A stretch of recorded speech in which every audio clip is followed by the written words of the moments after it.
ayer y de hecho es una parte más amplia, digamos que presenta un poco algunas de las cuestiones generales que hemos estado tratando en este último año y medio con respecto a las relaciones entre cómic y documentos y digamos en general sobre el tema de cómic documental, de cómic de la realidad. El título es Las funciones documentales y pues la verdad que yo creo que va a ser lo suficientemente claro como para que no... Tienes 40 minutos. A partir de ahora. Soy víctima de mi propia medicina. Gracias a todos. Como ha dicho ya Marcelo, no lo voy a decir yo, pero este trabajo es un trabajo en colaboración con Marcelo, con lo cual para mí creo que es una obligación que estuviera él y que me presentara él por este motivo. Además, no lo ha citado Marcelo, pero en el número de Revista de Occidente que ha coordinado Jorge Lozano, tuvo la amabilidad de pedirnos sobre ese trabajo que publicáramos algo. Él y yo decidimos que esta parte del trabajo era la que debía ser publicada en Revista de Occidente y no la otra. Una decisión quizás porque creíamos que este trabajo tenía una visión un poco más general sobre el documento que el específico de Igor, no porque fuera ninguno de los dos mejor o peor. Yo creo que estamos bastante satisfechos del trabajo realizado y bueno, vamos a ver si puedo transmitirlo, como dice Marcelo, con la suficiente claridad para que todos puedan comprenderme. La cuestión que tratamos Marcelo y yo son las relaciones que pueden establecerse entre textos documentales y los documentos mismos. Es decir, lo que vamos a tratar son los modos en que los textos usan los documentos. Es decir, de algún modo, cómo usan los documentos para acceder a una determinada realidad. Lo que se observa aquí es un doble proceso de traducción, lo entendemos desde el punto de vista semiótico, ¿no? Primero, los documentos traducen los hechos reales o la realidad, o una realidad determinada, y luego los textos documentales traducen los documentos de nuevo en determinadas formas que permiten el acceso a esa misma realidad que es el punto inicial de partida de esa traducción. Nuestro interés está en el análisis de este segundo proceso traductivo, es decir, de cómo a partir de los documentos se puede crear, traducir en texto documental. Por esto nos centraremos en el análisis en algunos cómics, este ha sido nuestro corpus fundamentalmente, que podrían escribirse dentro del reportaje cómic o reportaje periodístico con valor documental. Ahora explicaré qué entendemos con valor documental. No obstante, para ello debo detenerme en algunos aspectos que tienen que ver con la documentación en una perspectiva un poco más amplia. Es decir, de cómo esa primera traducción que he citado anteriormente, traducción desde la realidad al documento. Se trata de un rasgo general que vamos a tratar.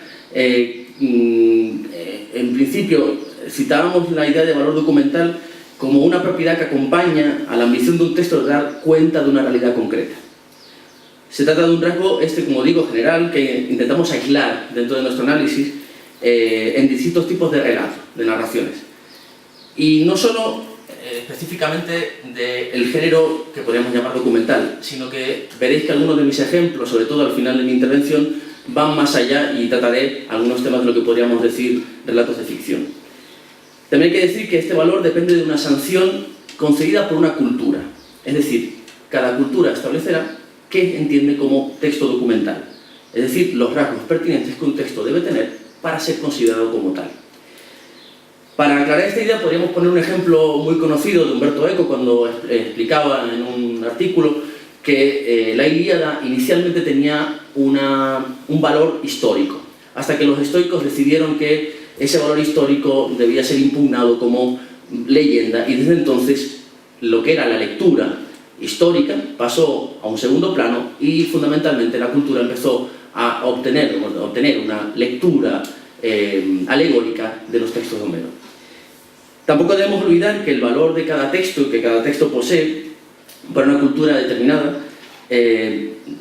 implica una función dentro de ese sistema, una función tomado el sistema en un sentido más amplio.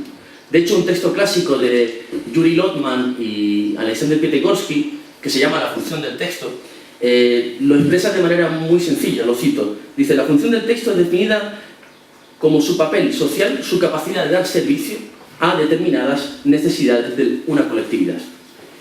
Si aceptamos que cada cultura establece, por tanto, los rasgos textuales por los que reconoce una determinada función a un conjunto de textos, o un texto determinado, se observa que en nuestra cultura contemporánea la función documental se encuentra estrechamente relacionada con el uso que se hace de los documentos en determinados textos.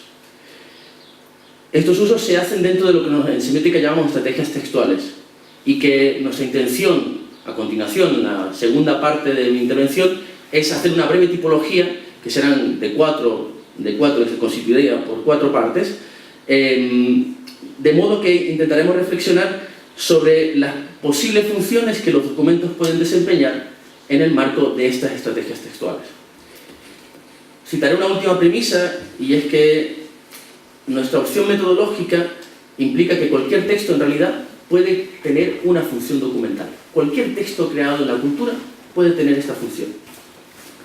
Esto quiere decir que el punto de vista nunca es dado de por sí, sino y que ese gesto, ese acto por el cual constituimos eso, el objeto de conocimiento, es el que pone de relieve ciertas pertinencias del texto a expensas de otras. Un ejemplo de esto lo podemos encontrar en Siegfried Kracauer, cuando en su teoría del cine recuerda que, y él habla mismamente de función documental, dice que el valor documental que puede tener cualquier texto, por ejemplo, el ejemplo que él pone es del retrato fotográfico o de una determinada foto de familia, puede transformarse notablemente en función de la memoria del observador. Por ejemplo, si alguien fotografiado dentro de un álbum, el observador lo conoce, tiene conocimiento de ese fotografiado, del sujeto fotografiado, la fotografía sirve de documento del propio fotografiado. En cambio, si pensamos en un retrato de alguien y el observador no conoce al fotografiado, esa misma foto puede convertirse en documento, por ejemplo, de estilos de vida, modas, costumbres, etc. Incluso más, podría ser documento también de estilos fotográficos, sin más. En pocas palabras, se podría decir que es posible proyectar el propio concepto de documento sobre cualquier tipo de texto y cualquier conjunto de datos, por tanto, variando la propia definición al mismo tiempo que se tiene de la propia realidad que se pretende conocer. Si nos referimos más en concreto a la ciencia de la documentación, esto viene completamente refrendado porque en autores clásicos como Paul Otlet, en el año 31 del siglo XX, escribió el Tratado de la Documentación, y él mismo, la definición que da de documento es la de que es cualquier conjunto de hechos o de ideas presentados bajo la forma de texto o de imágenes y según una clasificación o un plan que está determinado por el objeto o el objetivo que se proponen quienes lo redactan. De hecho, posteriormente Otlet pone ejemplos de lo que puede ser considerado documento dentro de la ciencia de la documentación. Esa ciencia que podríamos decir que es relativamente joven, en el sentido de que nace con Paul Otlet en el siglo XIX, y que, dice él, os hago una lista muy breve, pero entre los objetos que él pone como posibles documentos, dice ahí objetos naturales, artefactos, restos arqueológicos, modelos explicativos, juegos, obras artísticas. Imaginad la extensión de la lista, que es todo un párrafo de Paul Otlet. Por su parte, otro clásico de la documentación como Susan Brier, llamada además entre los conocedores de la ciencia de la documentación Madame Documentation, dice que el documento es toda prueba de un hecho, sin más, o sea, de manera muy general. Dice, todo indicio concreto simbólico, dice ella, conservado o registrado con el fin de representar, de reconstituir o de probar un fenómeno físico intelectual. Brier recuerda, o señala, que para que un objeto pueda ser considerado documento, no obstante, a pesar de esta generalidad, debe antes pasar por un proceso de documentación, que si queréis en semiótica podríamos entender como un proceso de textualización de ese documento. El ejemplo que ella pone ha sido muy criticado, de hecho, por algún estudioso de la teoría de la información, como Michael Buckler, que es el del antílope. Ella dice que Brier, que si uno ve un antílope en la sabana, en naturaleza, no es un documento. Para que sea documento, esto cito Brier, debe ser capturado, puesto en un zoo y luego descrito. Descrito dentro de una serie zoológica que incluiría una serie de definiciones que entraría dentro ya del antílope, el propio antílope ser vivo, como ejemplo de una especie determinada. La cuestión gira en torno, por tanto, a lo que significa el valor de mediación del documento con el objeto del conocimiento. Es decir, por tanto, la sanción que una cultura da al objeto que viene a cumplir esa función documental. Podríamos concluir aquí una breve cita de Roger Collingwood en su Idea de la Historia, un famoso, conocidísimo historiógrafo, donde dice que cualquier cosa en el mundo es documento potencial. Cualquier cosa. Vemos, por tanto, que esta premisa nos permite decir que cualquier cosa que encontremos, basta que sea sometida a un proceso de documentación o un proceso de textualización, deviene inmediatamente documento. Bueno, una vez presentadas las premisas, sí quería decir, antes de entrar ya en materia sobre lo que vamos a denominar funciones documentales, quería en concreto hacer una breve introducción sobre nuestro caso, el cómic. El caso que va a ser la parte inicial. Luego haré una conclusión definitiva con otros ejemplos sacados fuera del cómic para que podamos ver si tiene una posibilidad de ser más extensible, más general que en el caso concreto que hemos elegido. Vayamos al cómic, sin más. Este campo, durante los últimos 20 años, podríamos situar que en el cómic realmente la tendencia documental, si por poner una fecha, podría ser 1996. Con un autor en concreto, que Marcelo ya citó ayer, que es Joe Sacco. Joe Sacco publica en 1996 este libro, Palestina, dedicado a la vida cotidiana de los territorios ocupados de Gaza y Cisjordania, Palestina. Bueno, se entiende. A partir de entonces, desde este momento, de esta fecha, la proliferación de textos documentales en cómic es ingente. Aparte de Sacco, que tiene otras obras conocidas, esta la voy a citar luego con más detenimiento. Yo saco Notas al pie de Gaza, del 2009. Hay otros autores ya posteriores, como Guy Delisle, que ha hecho numerosos cómics que podríamos denominar documentales, aunque son cómics muy divertidos, pero que digamos que sus aspectos no se centran en la documentación de los lugares que narra, no tanto, sino más bien en la propia vida de Guy Delisle, en lugares como Pyongyang, donde él mismo viaja, en Crónicas birmanas, donde él también, en Burma, donde él también está, en Crónicas de Jerusalén, en 2011. Son ejemplos más o menos de su vida cotidiana en aquellos lugares. El último, muy reciente, de 2016, se me ha olvidado poner la diapositiva, es Escapar, lo leí hace muy poco y ya es otra cosa, es un caso de un médico capturado que fue rehén en Georgia, de Médicos Sin Fronteras, y bueno, es la descripción de cómo escapó de su secuestro. Luego, otro ejemplo también muy reciente es el de Sarah Glidden, una norteamericana que ha escrito en realidad 2 obras, yo solo he puesto una.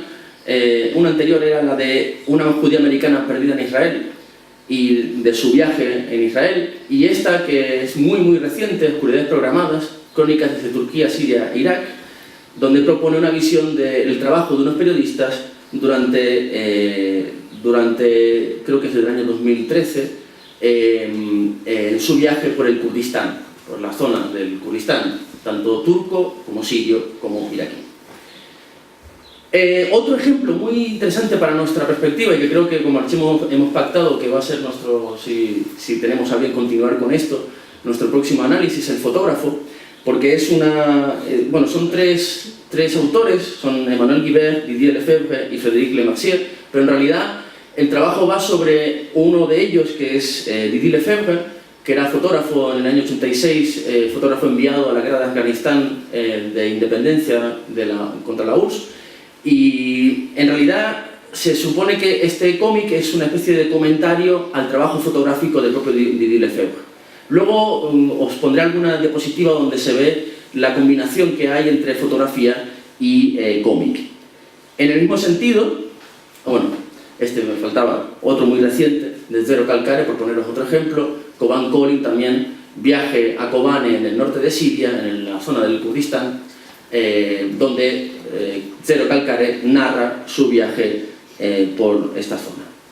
Otro digo muy semejante al del fotógrafo es La Grieta, también muy reciente, de dos periodistas, un fotógrafo y un periodista que ha trabajado en El País, por ejemplo, Carlos Espotorno y Guillermo Abril, que narran las cuestiones, digamos, las problemáticas existentes en los lugares fronterizos en Europa. A diferencia del cómic del fotógrafo, aquí hay fotografía y cómic por separado. En el caso de La Grieta, vemos cómo la fotografía adquiere una especie de... es prácticamente cómic, digamos. Está la fotografía y sobre ella se dibuja. Y por último, otro muy reciente es el doctor Uriel de Sento, que toma los documentos existentes del Pablo Uriel, que es el protagonista, de un doctor aragonés que vivió la guerra civil en el frente de Aragón. En concreto hay una gran parte de la obra dedicada a la batalla de Belchite, y se recupera el diario de este doctor que fue día tras día transcurriendo lo que ocurría durante la guerra civil, muy reciente, del año 2016, y bueno, pues lo ha transformado en cómic, este comiquero valenciano. Bueno, estos textos son una pequeña selección. Yo voy a tratar, como ya Marcelo ha descrito el caso de Igor, voy a tratar los dos cómics ya muy bien descritos ayer y analizados por Marcelo, de cuadernos ucranianos y cuadernos rusos. Voy a tratar algunos ejemplos también en las funciones. No me detendré en el caso de Igor, porque ayer ya tuvisteis una muestra amplia con la conferencia de Marcelo, así que pasamos adelante. Digo que esto es una selección siempre limitada porque no da muestra de la totalidad. Hay otros casos periodísticos que tienen que ver con páginas web, como por ejemplo como Drawing the Times, una página canadiense, o la italiana Graphic News, o incluso la revista francesa digital La Revue de Ciné. Pero todos estos ejemplos que podríamos estar acumulando solo servirían realmente para una acumulación de datos que no tendrían mayor significatividad con respecto a nuestra tipología, por lo menos a nuestra propuesta analítica. Decíamos que como resultado de estos análisis que hemos realizado de algunos de estos cómics, hemos dar como resultado esta tipología de funciones documentales. Con una pequeña anotación, antes de entrar en materia, la última. Roman Jakobson, cuando hace las funciones del lenguaje, y hemos tomado como referencia su perspectiva, dice que las funciones del lenguaje no tienen rasgo de exclusividad, es decir, que se pueden presentar todas en un mismo mensaje, o texto, podríamos decir. Es decir, para él está la cuestión de que ciertas funciones son dominantes en algunos textos. Para nosotros igual. Estas funciones que vamos a presentar ahora no quiere decir que un texto cumpla una única función, sino que puede cumplir varias funciones documentales, pero que se pueden jerarquizar en cada texto de forma distinta. Va a haber una que va a ser predominante respecto a la otra. Bueno, pues pasemos a la materia. Primera función. La función, bueno, le hemos dado el bautismo de referencia predictiva. Con ella lo que intentamos entender observar es que ciertos usos o ciertas estrategias textuales que usan esos documentos los usan a estos documentos como valor de prueba o de indicio de un hecho, básicamente. Ahí estaríamos muy cercanos a la propuesta de una Susan Bieler, por ejemplo.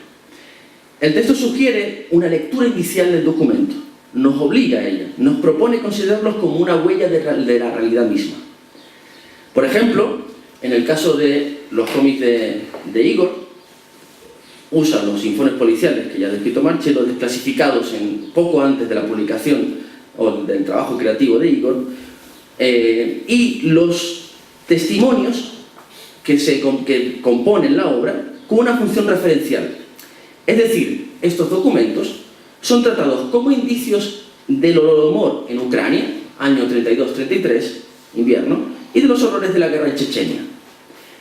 También, otros ejemplos que he citado anteriormente, aquí está lo que os proponía, lo del fotógrafo, también otros ejemplos que utilizan la fotografía, el fotógrafo mismo, lo veis, y La Grieta, utilizan este efecto referencial que se construye a partir ya del valor inicial de la imagen fotográfica, digamos, de la creencia socialmente aceptada por la cual la fotografía es testimonio de que algo ha estado ahí, delante mismo de la cámara. Aquí vemos algunos ejemplos, lo veis, de la combinación entre cómic y fotografía. Esta función que tender a un hecho es que puede también suponer un cambio de sanción cultural con respecto a los hechos pasados que se narran. Puede ser que algo considerado verdadero o falso, a su vez, pasa a ser considerado falso o verdadero respectivamente.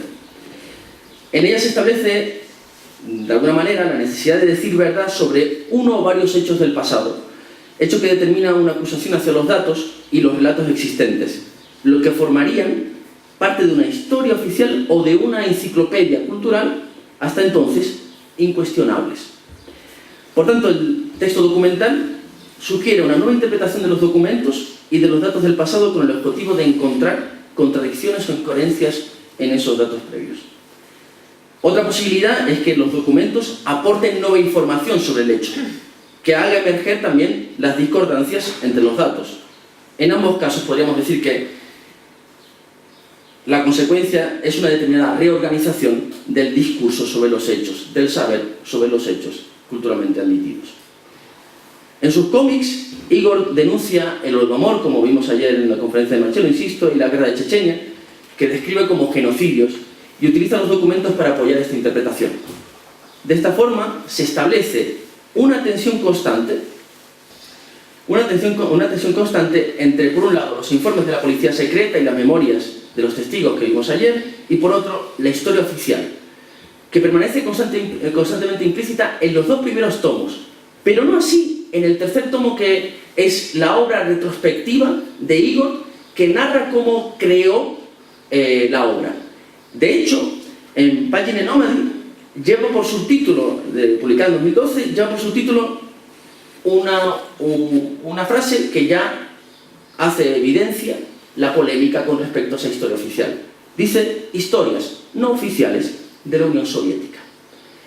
Y en la misma línea se mueve, en la misma dirección se mueve Joe Sacco, en Notas al pie de Gaza, que he citado anteriormente. Para Joe Sacco, la cuestión es presentar como acotaciones al margen de la historia relatos sobre la cuestión palestina que nos muestran un conflicto distinto del que aparece en la versión oficial, podríamos decir, entre comillas.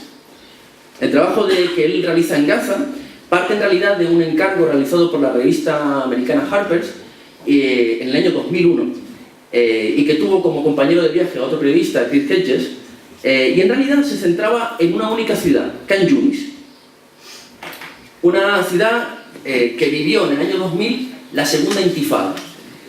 La propuesta de Sacco, inicialmente, era la de retratar cómo vivían los palestinos de esta ciudad de Khan Yunis después de la segunda intifada. Pero Sacco, en la introducción de la obra, dice que en el momento en el que le dieron el encargo, recordó que había leído algo en un libro de Noam Chomsky sobre un documento de la ONU que narraba la matanza de civiles en la propia Khan Yunis. Una matanza que ocurrió en el año 1956 y que es considerada por muchos como la mayor masacre acontecida en territorios palestinos. Este hecho le lleva a la búsqueda de testimonios directos, porque él se traslada, Joe Sacco, a Palestina buscando los testimonios de quienes vivieron esa masacre.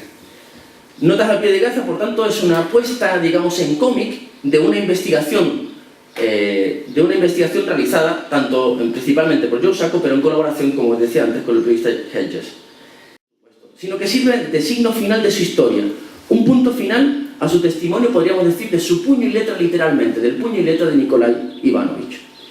Otro ejemplo, por cerrar aquí la función narrativa, lo expresa también Sarah Glidden en Oscuridades Programadas, ese libro que os he mostrado anteriormente en la portada, donde dice que, os leo textualmente: las conversaciones transcritas han pasado por una fase de edición y condensación con el fin de que se transformaran en el guión de un cómic legible.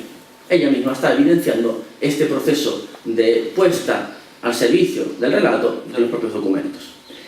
Y por último tenemos el caso de la función reveladora, que hemos dado a denominar. Y aquí hemos retomado una expresión de Siegfried Kracauer a propósito del cine, aunque en realidad no la tomamos directamente del uso que hace el propio Kracauer, sino cómo lo usa otro historiador del arte, Georges Didi Huberman, en relación con la técnica de montaje en particular, es lo que hace Didier Uberman. Luego lo explicaré. En el caso de Krakauer, él usa en relación, este término no en relación con el montaje explícitamente, o al menos no de manera exclusiva, sino que lo hace con la intención de señalar la capacidad tecnológica del cine, porque él tiene una visión mucho más ontológica. De hecho, el subtítulo de su teoría del cine es La redención de la realidad física. Para dar cuenta de esa capacidad, digo, tecnológica del cine, para dar cuenta de la realidad, más allá de lo que el ojo humano podría hacerlo. De hecho, lo llama también capacidad de penetración de la cámara. Por eso el subtítulo, decía, es ese. Y desde esta perspectiva de Krakauer, se describe cómo el cine es capaz de engrandecer lo pequeño o de empequeñecer lo grande, permitiendo una observación que al ojo humano nos estaría prohibida o nos estaría no permitida. Somos incapaces de tener esa visión. Es decir, que para Krakauer el cine nos revela parcelas de la realidad que nos están vetadas, en definitiva. Nosotros lo entendemos más, decíamos, como Didier Uberman, en el sentido de la técnica del montaje, y esto tendría que ver con la idea de que por el mero hecho de colocar en contacto, en relación, dos Tú sigue, porque si tú eres el dueño. Gracias. Mi condominio. No. Gracias, no. Digo que por el mero hecho de colocar documentos en contacto, en relación entre ellos, se revelan elementos que, pese a estar virtualmente ya presentes en los propios documentos, sin el diálogo, ese diálogo que establece el montaje, no podrían ser activados. En otras palabras, los documentos adquieren un sentido que el propio montaje genera a raíz de juntar elementos distantes, dispares. Es la propia relación entre documentos, por tanto, la que actualiza ciertos significados, estableciendo así una nueva clave de lectura de los propios documentos.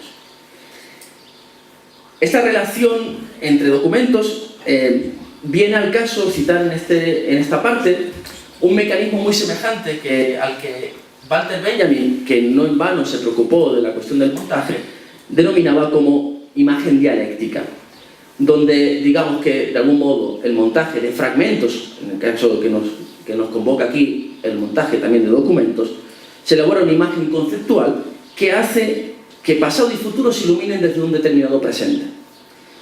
Esta categoría de la imagen dialéctica es una categoría fundamental en una de sus obras, en la obra de los pasajes, donde realmente lo que hace el propio Benjamin es una operación de montaje literario.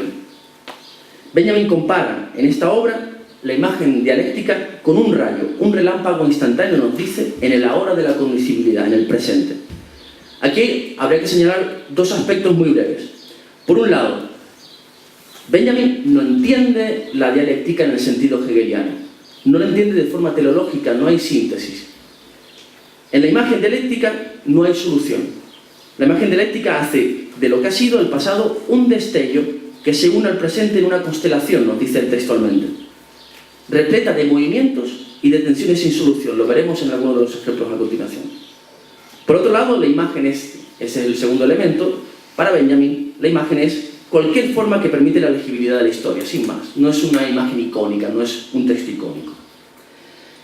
La imagen dialéctica supone, en definitiva, ese momento fulgurante que Benjamin llama punto crítico, en el que emerge de nuestra propia experiencia del presente, de entre el inmenso archivo de textos, imágenes o testimonios, documentos, un síntoma que da nueva legibilidad a la historia. Benjamin, de hecho, reconoce de la necesidad del montaje para que el relámpago no quede aislado en el cielo múltiple, dice él, textualmente, del que se despega pasajeramente. Tomaré como ejemplo de esta idea de montaje en Igor el epílogo del Limbo, donde ayer lo describió muy bien Marcello, donde la técnica de montaje se evidencia en la puesta en relación entre cosas muy desemejantes. Ya Marcello dijo ayer que el Limbo de algún modo se divide hasta en 4 partes, donde observamos muy rápido, un estilo minimalista en la descripción de la última etapa del viaje de Igor por Rusia. A continuación, el estilo de baja iconicidad que ha usado siempre la representación de los datos de los distintos informes que aparecen en este epílogo, que son del principio y el final de toda la operación de exterminio de los kulaks en Ucrania. A continuación, un estilo de mayor iconicidad, el único de toda la parte del epílogo a color, donde se describe la obra mística de Velichkovsky y de una obra posterior incluso del siglo XIX, el peregrino ruso, que también cita. Y por último, la imagen de un anónimo peregrino. Esto tenemos la parte que incluso podríamos incluir la parte de cuadernos. Y por último, la imagen de un anónimo peregrino en la nieve, que se identifica, decía ayer Marcello también, con la figura de Igor. El montaje se establece aquí como una operación de legibilidad entre cosas muy distantes. Los informes policiales del siglo XX, de los inicios de la URSS y el exterminio de los kulaks, el místico ucraniano Paisio Velichkovsky, el cuaderno etnográfico de Igor y por último la imagen del peregrino final. Os hago notar que además el propio Igor llama al epílogo limbo, que precisamente es ese espacio de tensión o intervalo entre dos espacios que supondrían en una visión teológica religiosa la síntesis misma de la historia. El limbo es curiosamente el espacio que permite dialectizar de algún modo mediante el montaje distintos textos y testimonios que forman el archivo del presente de esa Rusia que describe el propio Igor y que da una explicación, una solución muy personal, como decía ayer Marcello, a este trabajo. Bueno, pues para terminar muy rápido, citaré de nuevo, recapitularé todas las funciones, intentando poner muy rápido. Marcello, dame 5 minutos, ¿me las das? ¿Me las concedes? Se está poniendo flexible, me da miedo. Concluiré con una breve recapitulación, incluyendo algún ejemplo extraído fuera ya del cómic, para ver, como decía al principio, si podemos dar una idea de mayor extensión, mayor generalidad a nuestra propuesta tipológica. Inicialmente cité Rodrigo, ¿no te importa poner el vídeo de Samuel Fuller? Por favor, mientras yo voy hablando, porque es un vídeo, el de Samuel Fuller, que lo voy a poner ahora. Samuel Fuller es un cineasta americano que durante la Segunda Guerra Mundial fue soldado y vivió la apertura de uno de los campos de concentración, Falkenau, y él mismo iba con una cámara rodando y grabando, registrando el acontecimiento de la apertura de uno de los campos en Checoslovaquia. Si os recordáis, la primera función era referencial predictiva y lo que proponíamos era que los documentos cumplen la función de prueba de un hecho o de indicio de un hecho. Pues ahí tenéis brevemente, y continúo, así no perdemos más tiempo y Marcello luego no me censura definitivamente. Madre mía, me está dando pull the strings. Bueno, continuemos. La segunda función, ahí tenemos, bueno, es el valor de registro, sin más, valor de hecho, de prueba, de lo que estaba aconteciendo en los campos de concentración. De hecho, Fuller luego tituló este propio vídeo Visión de lo imposible, aquello que se estaba descubriendo tenía que ser registrado para que la gente él mismo reconoce pudiera saberlo y pudiera creerlo, ¿no? Luego decíamos que la segunda función es la función sistémica. La función sistémica era aquella que establecía que el uso de los documentos era por ejemplaridad. Es decir, que los documentos tenían un valor de significatividad respecto a un sistema cultural determinado. Un ejemplo de esto lo vimos porque todo el trabajo con Marcello surgió de una primera reflexión que presenté en un congreso en Bilbao sobre los web docs o documentales web, y uno en concreto que me llamó mucho la atención era, yo creo que ya podemos quitarlo, Rory, si volvemos, gracias, te lo agradezco. Volvemos al PowerPoint. Uno de los documentales web que más me interesó fue este de Pregoneros de Medellín, un documental colombiano sobre los pregoneros, son vendedores ambulantes de Medellín, y en este caso un grupo de creadores y periodistas de Colombia realizaron este documental con la idea de describir, dar una imagen de cómo viven los pregoneros de Medellín. Si veis, tiene toda la, digamos, la imagen de lo que sería la interfaz de lo que sería un videojuego. En realidad no es un videojuego, no funciona así, pero tiene esa apariencia. Y se colocan, si veis debajo, los iconos, no puedo señalar, así, puedo señalar, me puedo levantar incluso, ¿no? ¿Me dejas? Si veis, voy a hacer como voy a hacer de Marcello, rápido. Si veis aquí, ¿lo veis? Son los iconos de cada uno de los personajes que va a describir este webdoc. En cada una de ellas, cuando se tocan esas pestañas, se abre una serie de 3 vídeos que tú puedes observar de entrevistas de cada uno de los pregoneros donde cuentan su vida. Y de algún modo, después de tener toda la experiencia del webdoc, la idea que se da es una idea sistémica donde ves las homogeneidades entre de dónde provienen, cuáles son sus estilos de vida, gente que no ha podido estudiar, cuentan lo de la generación perdida de Medellín, etcétera, etcétera. Digamos que de algún modo se da esa función sistémica de manera clara en este webdoc. A continuación, estos son los vídeos, os he puesto un ejemplo. A continuación, os propuse la función narrativa. Aquí tengo un vídeo un poquito, no sé si Raquel podrías ponerlo el vídeo, pero tú sabrías. Come in, Mary. Is something wrong? Mr. Wilson is here on a very serious matter. We must try to help him every way possible. What do you want to know, Mr. Wilson? You know about the body that was discovered yesterday, Mrs. Rankin? Yes. Did you ever meet the deceased? No, I never met him. Have you seen the body? No. Well, then, how can you be sure you never met him? Of course, I can't be certain. Mr. Wilson, do you suspect me of something? If so, what? Of shielding a murderer. Perhaps this photograph will refresh your memory. Do you recognize this man? That is Conrad Meineke, commander in charge of one of the more efficient concentration camps. You know him, don't you? You have met him here in Harper. No. I've never seen that man, Mr. Wilson. Judge, would you mind putting out the lights? I've been showing your father some films, and I'd like you to see them, too. I'm on the Allied Commission for the Punishment of War Criminals. It's my job to bring escaped Nazis to justice. It's that job that brought me to Harper.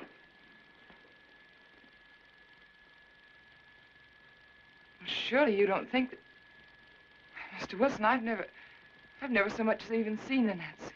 Well, you might without your realizing it. They look like other people and act like other people when it's to their benefit. A gas chamber, Mrs. Rankin.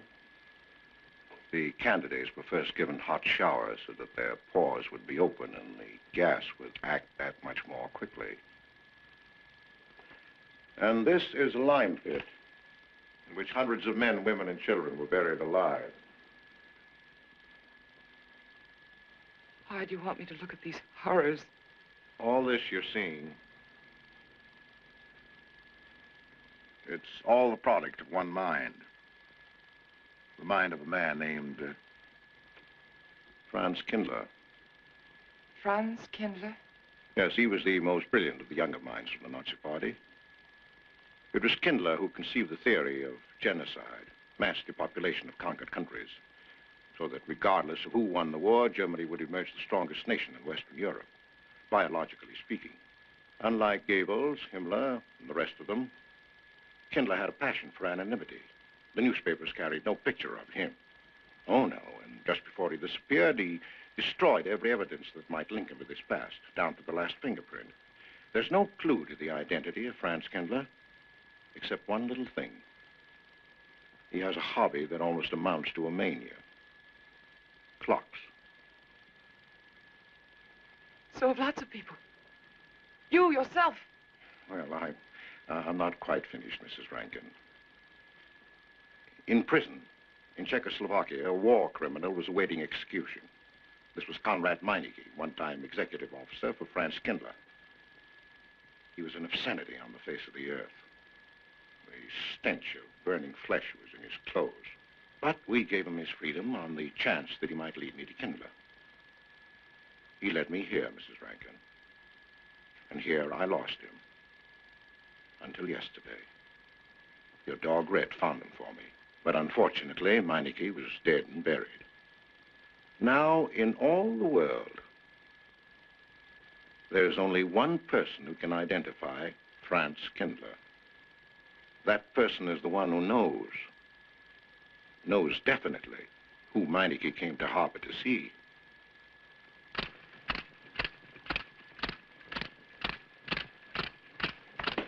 No, he's not a Nazi.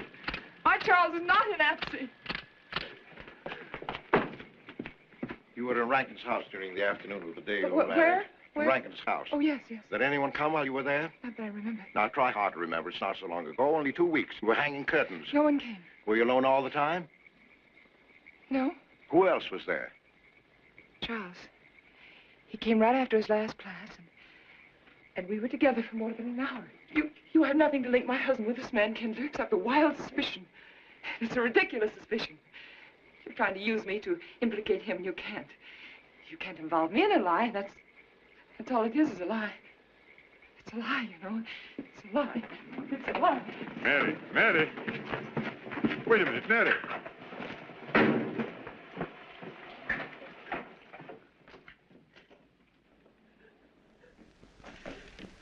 Mary! Wait a minute, sister.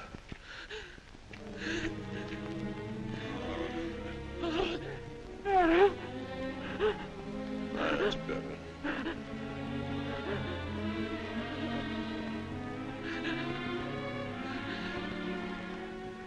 Pero curiosamente es un ejemplo curioso porque es un ejemplo tomado de Orson Welles, una película del 46 titulada El extraño, donde el protagonista es el propio Orson Welles, que hace de un tal Charles Rankin. Os voy a poner simplemente las imágenes yo mientras voy hablando, porque tienen los subtítulos, o sea que puedo continuar. Y la película narra, muy brevemente digo, la historia de esta Mary, que es la protagonista, que es Loretta Young, que se enamora de Orson Welles, un tal Charles Rankin, pero que en realidad es un nombre falso de un líder nazi, que en la película aparece como un líder que además fue el cerebro del Holocausto. Fue quien pergeñó todo el plan de exterminio de los judíos. En esta escena, en concreto, Orson Welles, digo que es interesante porque recupera imágenes, vídeos montados por Orson Welles, reales de grabaciones de soldados americanos que iban abriendo los campos de concentración, como el ejemplo que os he puesto de Samuel Fuller.